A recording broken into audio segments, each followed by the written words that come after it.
as you grow your businesses and then you start a new location, then you start another business, like your time freedom kind of goes up and down. And you have to determine if that's worth it, right? Like you're always pursuing a little bit more freedom, whether it's financial or time or something like that with anything new that you're trying to do, but you kind of get pulled back into it for a little while you grow it. So, I think time is the big one and, kind of starting a business, usually you want more money, more time, and more autonomy. Essentially, that's kind of what you want. And then very quickly you find out, oh crap, there's a lot more to running a business than I thought there was. So you get pulled back in, you figure it out, but eventually once you succeed, you get a little bit more time.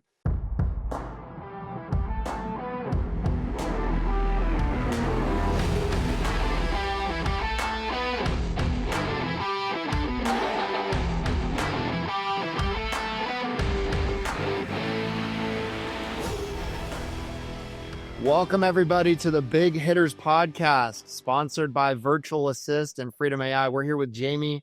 I don't know. It's Bovay, right? Am I saying that right? Okay.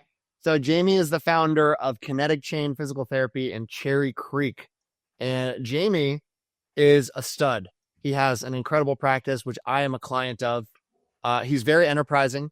He's done a few different things beyond just physical therapy. And he's also very technically savvy. In fact, every time we talk, Jamie, and I haven't told you this personally, I'm just always impressed with the problems you're trying to solve and the things you're trying to do to make your business better. But take a minute or two and just kind of like introduce yourself. Who are you? What's your business and how you got here? Yeah, well, like you said, I'm Jamie Bovay. I have KinetikChain Denver Physical Therapy in both Cherry Creek and West Highlands. We've got physical therapy. We've got chiropractic, we've got massage, we've got fascial stretch therapy, we've got personal training. And then we've also got a side business literally next door in Cherry Creek for red light therapy and doing a bunch of really interesting stuff over there. But we've been around now we're in our 7th year and been growing really fast. And we just put a huge focus on the customer experience and the customer focus because nobody really wants physical therapy. Nobody wakes up being like, oh, I'd really like physical therapy today. So we had to figure out a way to make it different and a way to really make it very customer focused and not only getting the best care, which is a major part of what we do, but also making everybody enjoy the whole process.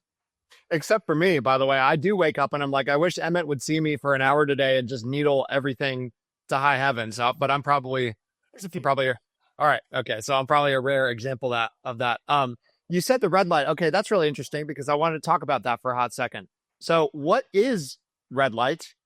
And it seems like that part of your business, of which there's different parts, that part is booming. So I'm really curious to double click on that. Yeah. So red light therapy, essentially, we used to work out in the sun all day long, right? And so we got red light and near infrared light from the sun, and that is very beneficial. Our cells have little light detectors essentially, and it turns that light into energy. And so when we don't get as much light as we normally would, we're deficient. Just like if you didn't get enough vitamin A, vitamin C, your body just wouldn't work as optimally as it could. So what happens is when we get enough of the light, our cells produce 16 times more energy, and it uses that extra energy to produce new skin, to produce new nerves, to help you recover from workouts faster. It's anti-inflammatory. So it's kind of like an inside out cellular health. So like in physical therapy, we work outside in for the most part. We're kind of doing something that's making your body move better. This is inside out, kind of healing you from a cellular perspective. And so we're doing a lot for injuries, for inflammation, to help people with sleeping. Does a lot of really cool stuff with brain conditions like Parkinson's and Alzheimer's, anything that's nerve related, pain related, inflammation related. And then kind of one other thing that it does, which is a major part of our business, is it also helps people lose weight. A variety of mechanisms, but one of the major ways is as that light comes into your cells, it kind of collects in the fat, which is a solid, and then it turns that fat into a liquid that comes out of the cell. Then your body can kind of do something to kind of pump it out to the lymphatic system. So it really jumpstarts the weight loss process, in addition to growing muscle faster, metabolism, better sleep, anxiety, all of those things. So you have the physical therapy thing. You're doing all of the different things that are entailed with a physical therapy practice. And you're like, I just need to start a red light business. Like, where did that come from? How did you have that idea? Yeah. Ran into a business associate from a long time ago. Wasn't actually in kind of the PT space, but he told me he had opened up a red light therapy business and that it was treating all these things. And I was like, you're crazy. It doesn't, nothing can treat all of these things. And he's like, no, he's like, I can prove it to you. Go into the PubMed where all the medical research is stored. It's like, and look, there's like 7,000 articles. And I was like, nah, there's not. But I was like, okay, I'll go check it out.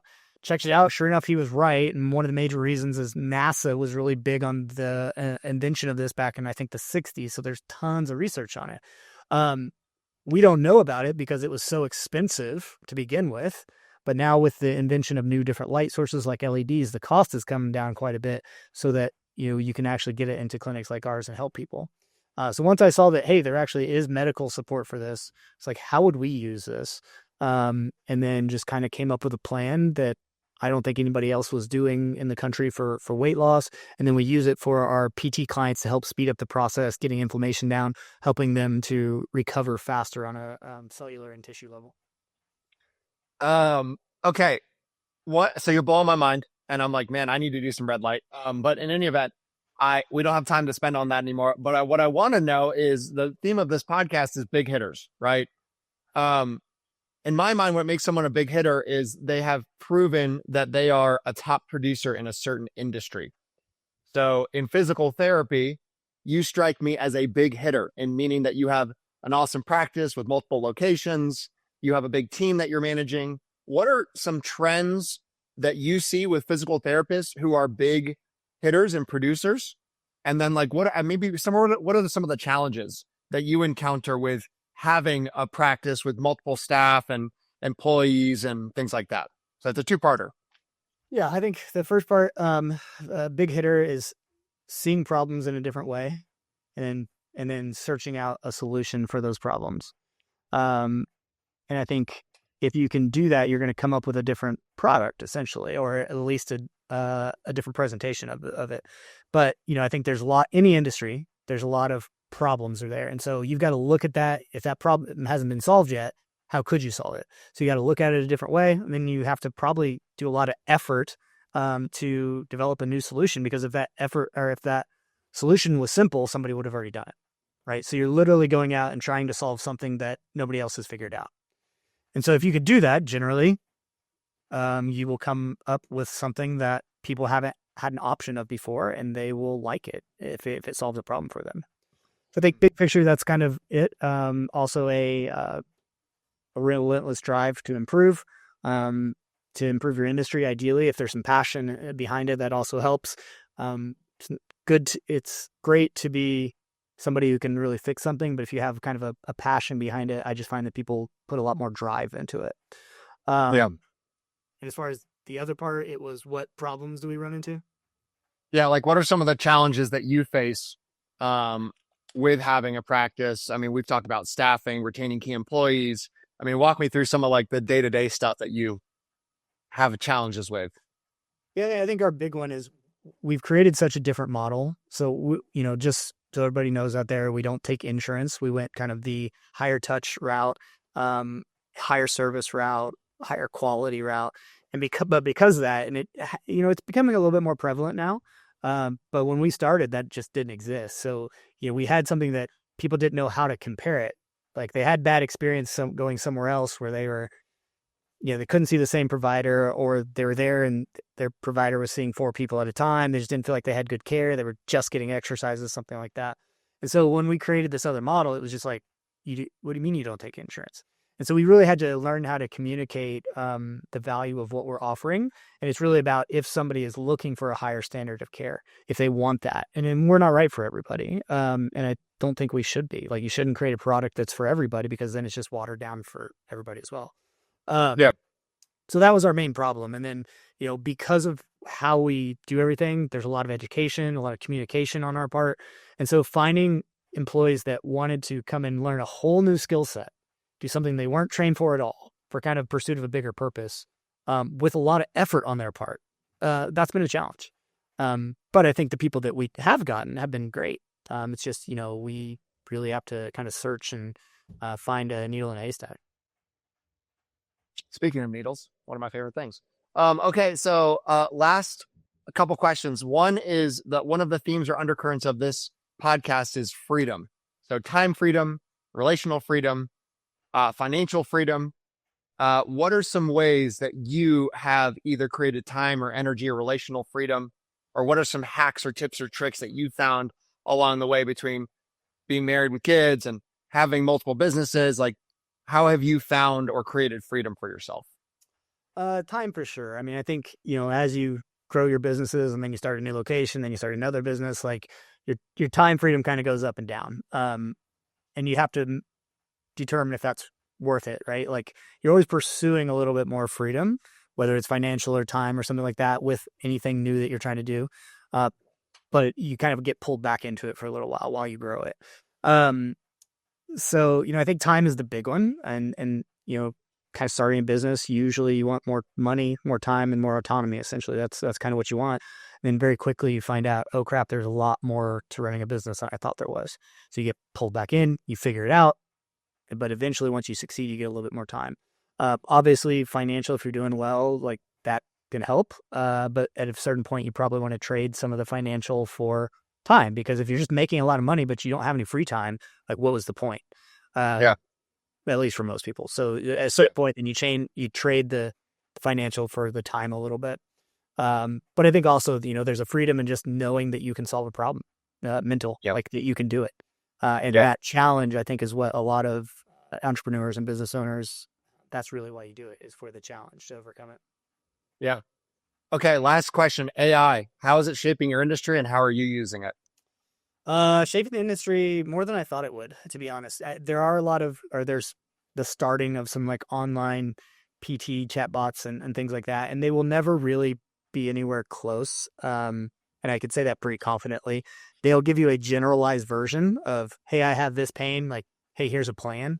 But that's been a version of that has been around for a long time.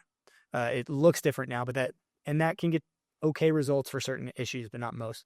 Otherwise, I think, right now, Google, if you search, what should I do for my shoulder pain? Google is going to give you an answer. And what we found over the last 3 or 4 months, people are going there heavily and they're relying on that. It's going to give you a very watered down version of what could work, because let's just take shoulder pain. There can literally be 50 different causes for shoulder pain. And just how, there's 20 something muscles that attach to the shoulder. There's 20 tendons. There's 8 nerves, depending on how you break it up. It can also be technique with exercises. It can be sleeping. It can be a variety of things. It can be coming from your neck. And a lot of these things give the same symptoms. So it's just going to be very difficult to take a watered down version and get a good result.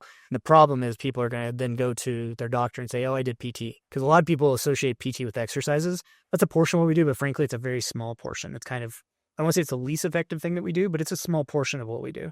So I see it being a problem. It's already affected our business to where we're getting less calls. So, it's now we're just going to have to figure out how to provide even more free resources for people that they trust us, that they want a customized and a personalized, individualized solution. Yeah, that's well. And take 30 seconds and talk about what you were doing so I had a PT session yesterday with Jamie, and he was actually building out a workflow and an AI bot. So talk about that. I don't want to say I'm against AI. I just think there's some challenges as well as some opportunities. Some of the opportunities are obviously streamlining things, improving things. Currently trying to work to help establish if we are a good fit for people when they call us. We typically have a 15, 20-minute phone call, learn about them, what they're looking for in a partner to help them get back, what they've tried, what they haven't, what's the number one thing they want to get back to, and really just try to establish a relationship and if we're a good fit for them. And so we have a certain way that we kind of want those calls to go for best results. So we're trying to build a report basically where we'll upload the recording of the call, and then AI will tell us how we did based off of our criteria that we set. And then we give suggestions on ways to improve the call for the next client. And that's mostly built right now. But I think that can help our communication process. Okay. If people want to learn more about KinetikChain or red light therapy and what services you offer, where can they go? KinetikChainDenver.com. We're on Instagram, Facebook. YouTube for the red light, Denver Red Light Therapy, or is it redlighttherapydenver.com? I should know. That's the website. The company is called Unstoppable Red Light Health and Wellness. Any of that, or just give us a call. We'd love to help you out. I had another thought, and it's coming back to me, and it is, nope, I lost it. Anyway, I had a great time. Really enjoyed our time, Jamie. Thanks for taking some time. And I am a client, so I swear by KinetikChain. I can't recommend them enough. And oh, by the way, my lower back problems that I came to you guys with over a year ago are gone because one of the PTs at KinetikChain was like, oh, by the way, your hamstrings are too weak. And so I just set out on a mission to strengthen my hamstrings. And lo and behold, here we are. I can do things again that I wasn't able to do a year ago, and it changed my life. And you guys should check them out. Any parting thoughts? Yeah. I mean, I think, Big Hitters podcast, there's, always a lot of ways. And I think there's a lot of people out there that kind of want to go out and make a change in the world, but are maybe a little bit hesitant. But you'll never know if you succeed if you don't try. So go out there and give it your best and see what's the worst. The worst is you kind of have the same life you have now. So go out, try and, see what you can do. I love that. Yeah. One of my mentors told me early on, it's like the only way you fail is if you quit. So if you're determined to make it happen, it will happen. So that was really helpful advice. Yeah.